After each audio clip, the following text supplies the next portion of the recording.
తిడితే అట్రాసిటీ కిందికి రాదు. కులం పేరుతో అవమానిస్తే చట్టం వర్తింపు, అవమానిస్తేనే చట్టం వర్తింపు. సుప్రీంకోర్టు కీలక వ్యాఖ్యలు.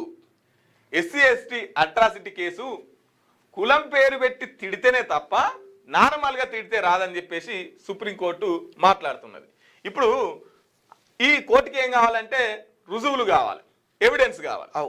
ఇప్పుడు నువ్వు నన్ను తిడుతున్నప్పుడు నీ ఇష్టం వచ్చినట్టు తిడతావు. నువ్వు దాని కులం తిట్టుకుంటారు. నువ్వు కులం పేరు పెట్టి తిడతావా, ఇంకెట్లా పెట్టి తిడతావా, ఎట్నో అట్లా పెట్టి తిడతావు.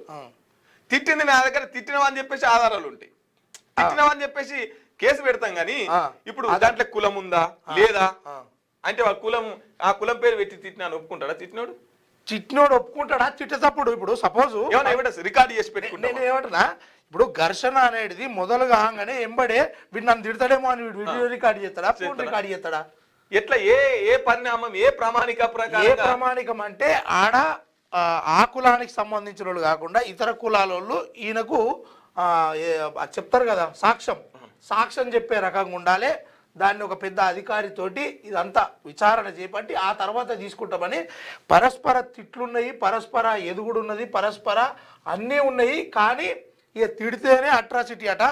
ఈ అట్రాసిటీ విషయంలో మాత్రము మరి మొన్న దీనివల్ల కూడా కొంతవరకు దీనివల్ల కూడా సమాజంలో ఒక మార్పు అనేది, అరే నీ అమ్మ అనవసరంగా ఎవరి జోలికి ఎందుకు పోవాలి అన్న ఒక కారణం అయితే దీనివల్ల వచ్చిందని అనుకోవచ్చు. ఒక ఆయన సుప్రీంకోర్టులో కేసు వేసిండట. ఏమని, ఈ పలానా ఆయనే నన్ను కులం పేరుతో తిట్టిందని చెప్పేసి కేసు వేసిండట. కానీ దాన్ని కోర్టులో ప్రూవ్ చేయలేకపోయిందట. కోర్టులో ప్రూవ్ చేయలేకపోతే సుప్రీంకోర్టు ఈ తీర్పు ఇచ్చింది అన్నట్టు. ఒకవేళ తిడితేనే తప్ప కులం పేరు పెట్టి తిడితేనే కేసు పెట్టురు కానీ ఎట్లా పడితే అట్లా పెట్టకురు అని చెప్పేసి సుప్రీంకోర్టు మాట్లాడింది.